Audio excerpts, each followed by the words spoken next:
Hello, welcome to ಅನಿಯಮ್ಮ ಅಡಿಗೆ. ನಾನಿವತ್ತು ಏನು ಮಾಡ್ತಾಯಿದ್ದೀವಿ ಅಂದರೆ set dosa with chutney. Yes, it sounds very simple, but ಇದನ್ನು ನೀವು ಮಾಡ್ಕೊಂಡು ತಿಂದರೆ ನೀವೇ ಹೇಳ್ತೀರಾ ಸೂಪರಾಗಿತ್ತು, ಈ ಥರ ಕಾಯಿ ಚಟ್ನಿನೂ ಮಾಡ್ಕೋಬೋದಾ ಅಂತ. ಸೊ ಎಲ್ಲರೂ ಹೀಗೆ ಮಾಡ್ಬೋದೇನೋ ಗೊತ್ತಿಲ್ಲ, ಬಟ್ ನಮ್ಮಮ್ಮ ಸೂಪರಾಗಿ ಮಾಡ್ತಾರೆ, ಟ್ರೈ ಮಾಡಿ.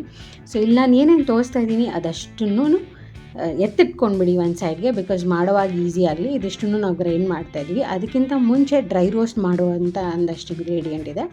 ಮೆಣಸಿನ್ಕಾಯಿ ಹಾಕ್ಕೊಂಡು ಡ್ರೈ ರೋಸ್ಟ್ ಮಾಡ್ಕೊಳ್ಳಿ, ಆನಂತರ ಪುದೀನ ಹಾಕ್ಕೊಳ್ಳಿ, ಆಮೇಲೆ ಸ್ವಲ್ಪ ಕರಿಬೇವನ್ನು ಹಾಕ್ಕೊಬಿಡಿ.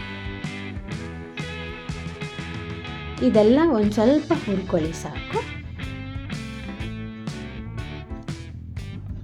ನೋಡಿ, ಈ ಕನ್ಸಿಸ್ಟೆನ್ಸಿಯಲ್ಲಿ ಬಂದರೆ ಸಾಕು. ಸೊ ಇದನ್ನು ಮಿಕ್ಸಿಗೆ, ಅದು ಆರಿದ ನಂತರ ಇದನ್ನು ಮಿಕ್ಸಿಗೆ ಹಾಕ್ಕೊಳ್ಳಿ. ಆಮೇಲೆ ಆವಾಗಲೇ ನಾವು ಪ್ಲೇಟಲ್ಲಿ ಎತ್ತಿಟ್ಕೊಂಡಿದ್ವಲ್ಲ, ಸೊ ಅದಷ್ಟನ್ನು ಮಿಕ್ಸಿಗೆ ಹಾಕ್ಕೊಂಡು ತರಿಯಾಗಿ ರುಬ್ಕೊಳ್ಳಿ. ಇದು ಸೆಟ್ ದೋಸೆಗೆ ಯಾಕೆ ಸೂಪರಾಗಿರುತ್ತೆ ಅಂತಂದರೆ ಇದಕ್ಕೊಂದು ಸ್ವಲ್ಪ ನೀರು ಹಾಕ್ಕೋಬೇಕು. ನೀವು ಗಟ್ಟಿಗೆ ರುಬ್ಕೊಂಡಿದ್ರೆ ಒಂಚೂರು ನೀರು ಹಾಕ್ಕೊಂಡು ಅದ್ಕೊಂಡು ತಿನ್ನಿ. ದೋಸೆಗೆ ಅದು ಚೆನ್ನಾಗಿ ಹೀರ್ಕೊಂಡು ತಿನ್ನುವಾಗ ತುಂಬ ಚೆನ್ನಾಗಿರುತ್ತೆ. ನೀವೆಲ್ಲ ಒಂದು ಸಲ ಟ್ರೈ ಮಾಡಲೇಬೇಕು, ಬಿಕಾಸ್ ಸೆಟ್ ದೋಸೆಗೆ ನಾವು ಕುರ್ಮಾ ಏನೇನು ಜೊತೆನೋ ತಿಂದಿರ್ತೀವಿ, ಬಟ್ ಈ ಥರ ನೀವು ಯಾವತ್ತೂ ತಿಂದಿರಲ್ಲ. ಟ್ರೈ ಮಾಡಿ.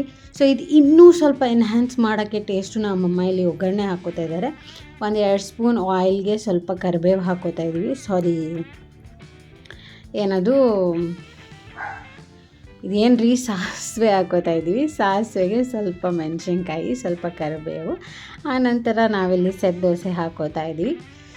ಸೊ ಇದ್ರ ಜೊತೆ ಸವಿಯೋಕ್ಕೆ ಬಹಳ ಚೆನ್ನಾಗಿರುತ್ತೆ. ನೀವು ಟ್ರೈ ಮಾಡಿ. ಸಿಂಪಲ್ ರೆಸಿಪಿ, ಯಾರು ಬೇಕಾದರೂ ಮಾಡ್ಕೊಂಡು ತಿನ್ಕೊಳ್ಬೋದು, ಅದಕ್ಕೆ ತೋರಿಸ್ತಾ ಇದ್ದೀನಿ. ಸಮ್ಟೈಮ್ಸ್ ತುಂಬ ಕಾಂಪ್ಲೆಕ್ಸ್ಗಿಂತ ಎಲ್ಲರಿಗೂ ಮನೆ ಊಟ ಅಂದರೆ ಸಿಂಪಲ್ ಆಗಿರಬೇಕು ಅಂತ. So that is the reason we started this channel.